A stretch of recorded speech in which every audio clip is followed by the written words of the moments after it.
வணக்கம் நேர்களே. இன்றைக்கி நான் செய்ய போகும் ரெசிபி வந்து முருங்கைக்கீரை இட்லி பொடி.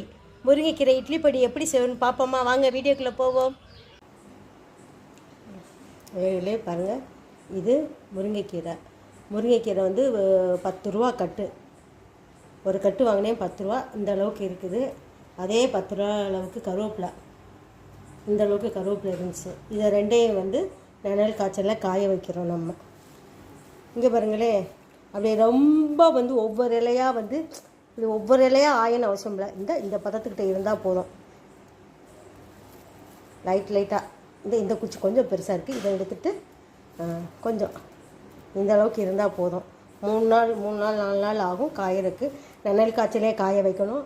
அதை வந்து நீங்கள் வந்து டெய்லி வந்து இப்படி பரட்டி விடணும்.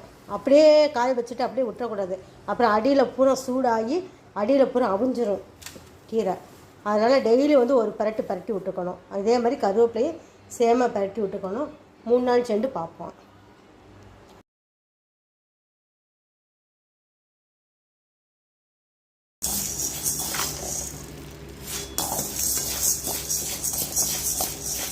நான் கருப்பு உளுந்து யூஸ் பண்ணுறேன். நீங்கள் வேணால் வெள்ளை உளுந்து யூஸ் பண்ணுங்கள்.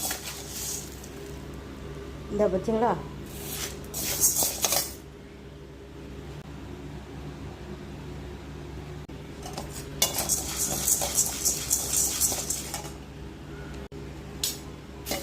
அடுத்து முருங்கைக்கீரையை போடுறோம்.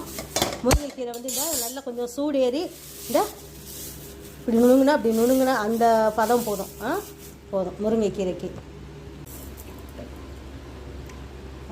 எல்லாத்தையும் வறுத்துட்டு ஆறட்டும். ஆறுனதுக்கப்புறம் பொடி பண்ணுவோம். பொடி ரெடி ஆயிடுச்சு. இந்த பொடி இட்லி தோசைக்கு நல்லா சாப்பிட்டுக்கலாம். ரெண்டாவது வந்து சுடுசாதம் இருக்குது பார்த்தீங்களா, சுடுசாதத்தில் நல்லெண்ணெய் ஊற்றி குழப்பி சாப்பிட்டோம்னா அவ்வளோ அருமையாக இருக்கும். இதுக்கு ஒரு வெஞ்சனம் கூட தேவையில்லை. ஒரு அப்பளம் பொரிச்சு கூட சாப்பிட்டுக்கலாம். அவ்வளோ சுவையாக இருக்கும். இன்னும் என்ன மாதிரி நீங்களும் செஞ்சு ட்ரை பண்ணி பாருங்கள். பிடிச்சிருந்தா லைக் பண்ணுங்கள். நேயர்களே சப்ஸ்கிரைப் பண்ணுங்கள். சப்ஸ்கிரைப் பண்ண மாட்டேன்றீங்க. நன்றி, வணக்கம், வாழ்க வளமுடன்.